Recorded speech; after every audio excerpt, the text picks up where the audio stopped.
آپ دیکھ رہے ہیں ایس کے ٹی وی۔ دوستو وہ وقت بہت قریب تر آ چکا ہے کہ جب اسرائیل اپنے گریٹر اسرائیل کے منصوبے کی تکمیل کے لیے مشرق وسطیٰ اور اپنے اطراف کے تمام ممالک پر قبضہ کر کے انہیں اسرائیل میں شامل کرے گا، اور گریٹر اسرائیل بننے کے بعد ہی یہ مسجد اقصیٰ کو شہید کریں گے اور اپنا ہیکل سلیمانی یعنی تھرڈ ٹیمپل تعمیر کریں گے۔ پھر اس کے بعد ہی ان کا مسیح دجال دنیا میں ظاہر ہوگا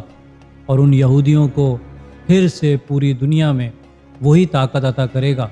جو ان کے پاس حضرت سلیمان علیہ السلام کے دور میں ہوا کرتی تھی۔ دوستو آج کی اس ویڈیو میں ہم اسرائیل کے اس گریٹر اسرائیل کے منصوبے کے بارے میں جاننے کی کوشش کریں گے، اس لیے آپ دوستوں سے گزارش ہے کہ اس ویڈیو کو اینڈ تک پورا لازمی دیکھیے گا، اور اگر آپ دوستوں نے ہمارے اس چینل کو اب تک سبسکرائب نہیں کیا تو پلیز سبسکرائب کر لیجئے اور ساتھ ہی بیل آئیکن پہ بھی کلک کر دیں تاکہ آپ کو ہماری ہر آنے والی نئی ویڈیوز کی نوٹیفیکیشن بر وقت ملتی رہے۔ دوستو اسرائیل نے اپنے اس منصوبے کی طرف یعنی گریٹر اسرائیل کی طرف بہت تیزی سے پیش قدمی شروع کر دی ہے کہ جسے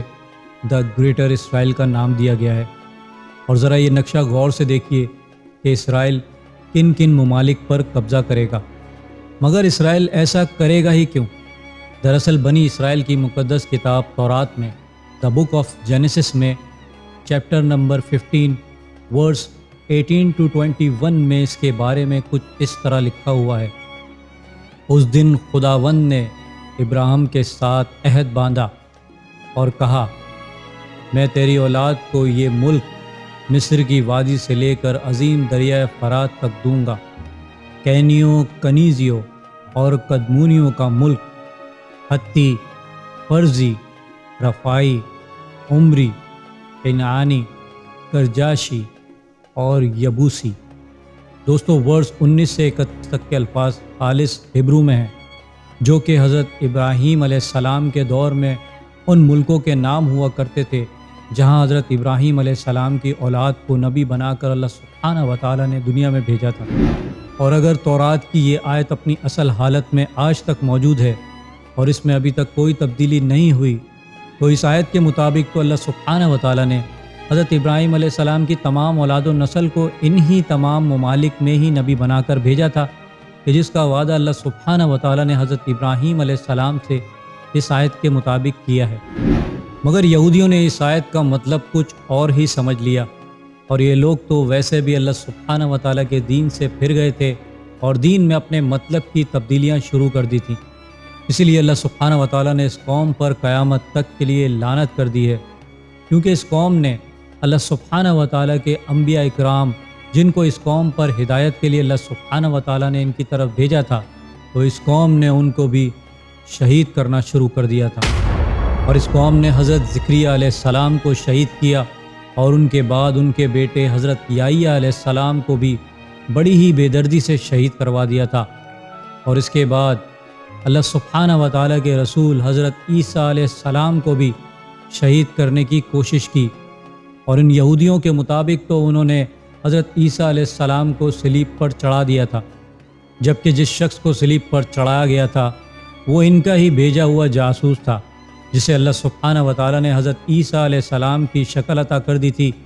جسے ان یہودیوں نے پکڑ کر صلیب پر چڑھایا اور قتل کر دیا، اور وہ لوگ یہ سمجھ رہے تھے کہ انہوں نے حضرت عیسیٰ علیہ السلام کو بھی شہید کر دیا ہے، کہ جیسے انہوں نے حضرت زکریا اور حضرت یحییٰ علیہ السلام کو شہید کیا تھا۔ مگر اللہ سبحانہ و تعالیٰ اپنے پیارے نبی کو کیسے چھوڑتا؟ اللہ سبحانہ و تعالیٰ نے حضرت عیسیٰ علیہ السلام کو معجزانہ طور پر زندہ آسمانوں پر اٹھا لیا، جو کہ قیامت سے قبل اس قوم اور اس کے مسیح دجال کو قتل کرنے کے لیے دوبارہ آسمانوں سے اس زمین پر تشریف لائیں گے، اور امام مہدی علیہ السلام اور مسلمانوں کے ساتھ مل کر ان یہودیوں کا اس روئے زمین سے صفایا کریں گے۔ اور اللہ کے قانون کے مطابق گریٹر اسرائیل بھی اسی سلسلے کی ایک کڑی ہے، کیونکہ اللہ سبحانہ و تعالیٰ نے ارشاد فرمایا ہے کہ میں قیامت سے قبل اس قوم یعنی یہودیوں کو اس ارض مقدس پر پھر سے جمع کروں گا، جو کہ ان یہودیوں کی قتل ہونے کی جگہ ہے۔ دوستو جب پوری دنیا کورونا کے خلاف جنگ لڑ رہی تھی تو اسی دوران ہی امریکہ اور اسرائیل نے گریٹر اسرائیل کی جانب ایک بہت بڑا قدم رکھا، اور انہوں نے اپنے اس منصوبے کی تکمیل کے لیے آخری کیل ٹھوکی، اور اس وقت کے امریکی صدر ڈونلڈ ٹرمپ نے یروشلم کو اسرائیل کا دارالحکومت تسلیم کرنے کا اعلان کر دیا اور امریکہ کا سفارت خانہ جو اس وقت تل ابیب میں تھا یروشلم منتقل کرنے کا فیصلہ کیا۔ دوستو، پوری دنیا میں تقریباً 1.5 کروڑ یہودی آباد ہیں اور ان میں سے تقریباً 50 لاکھ یہودی اسرائیل میں آباد ہیں، اور اسرائیل کا گریٹر اسرائیل کا پلان بھی اسی سلسلے کی ایک کڑی ہے کہ جس کے پورا ہونے کے بعد دنیا کے تمام یہودیوں کو یہاں اس زمین پر لا کر آباد کیا جائے گا، اور اس منصوبے کو پورا کرنے کے لیے یہ بہت سے عرب ممالک پر قبضہ کر لے گا۔ سب سے پہلا ملک فلسطین ہے جس پر یہ تقریباً 90% قبضہ کر چکا ہے، اور فلسطین کی تو بہت تھوڑی سی زمین باقی رہ گئی ہے جس میں غزہ اور ویسٹ بینک کا ایریا شامل ہے، اور غزہ کو خالی کروانے کے لیے اور اپنے اس گریٹر اسرائیل کے منصوبے کو پورا کرنے کے لیے اس نے غزہ پر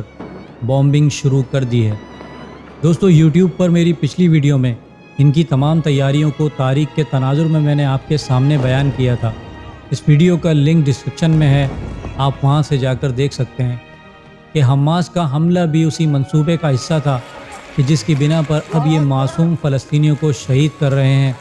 اور غزہ کو خالی کروانے کے اپنے منصوبے پر عمل پیرا ہیں۔ دوستو، فلسطینی آج بے گھر ہو رہے ہیں مگر عربوں کو اس کی کوئی پرواہ نہیں، جبکہ اسرائیل اپنے منصوبے گریٹر اسرائیل کے لیے فلسطین پر قبضہ کرنے کے بعد شام، اردن، لبنان، لیبیا، مصر، ترکی اور سعودیہ عرب اور دریائے نیل کے مشرق کی جانب واقع علاقوں پر قبضہ کرے گا، مگر آج بس ہم خاموش تماشائیوں کی طرح فلسطین کو جلتا دیکھ رہے ہیں، مگر وہ وقت دور نہیں جب جلتے ہوئے فلسطین کی یہ آگ ان تمام ممالک کو بھی اپنی لپیٹ میں لے لے گی۔ دوستو، پوری دنیا میں مسلمانوں کی آبادی 1.50 ارب ہے، جبکہ یہودیوں کی آبادی صرف 1.5 کروڑ ہے، لیکن اس کے باوجود بھی یہودی ہم مسلمانوں پر غالب ہیں۔ اس کی کیا وجہ ہے؟ ایسا کیوں ہے؟ کیونکہ ہم نے تلواریں بیچ کر مسلح خرید لیے ہیں اور ان مسلحوں پر بیٹھ کر بس یہودیوں کے لیے بددعا کرتے رہتے ہیں، کوئی عملی اقدام نہیں اٹھاتے کہ جس طرح وہ لوگ متحد ہو کر مظلوم فلسطینیوں پر حملہ کر رہے ہیں اور ہم بس فلسطین کو جلتا دیکھ رہے ہیں۔ ترکی کے ایک مشہور دانشور نے مسلمانوں کی حالت زار کے بارے میں کہا تھا کہ مسلمان خدائی مدد سے ابابیل کو بلانا چاہتے ہیں، مگر وہ کہتے ہیں کہ اگر ابابیل آ بھی گئیں تو وہ یہودیوں کے بجائے مسلمانوں پر ہی اپنی کنکریاں برسائیں گی، کیونکہ آج کا مسلمان بے عمل ہو چکا ہے۔ اپنے ٹھنڈے کمروں میں بیٹھ کر ہم فلسطینیوں کی تکلیف کا اندازہ بھی نہیں کر سکتے، اسی لیے اللہ سبحانہ و تعالیٰ بھی اس قوم کی حالت اس وقت تک نہیں بدلتا کہ جب تک وہ خود اپنی حالت بدلنے کے لیے کوئی عملی اقدام نہیں اٹھا لیتے۔ اس کے بعد ہی پھر اللہ سبحانہ و تعالیٰ کی مدد ان کے لیے آسمان اور زمین سے آتی ہے، اور یہی اللہ سبحانہ و تعالیٰ کا قانون ہے کہ جب جنگ بدر میں 313 صحابہ جنگ کے میدان میں اترے تھے، تب ہی اللہ سبحانہ و تعالیٰ کی مدد ان کے لیے آئی تھی، اور انہوں نے اپنے سے تقریباً 3 گنا بڑی فوج کو شکست دے کر اس جنگ میں فتح حاصل کر لی تھی۔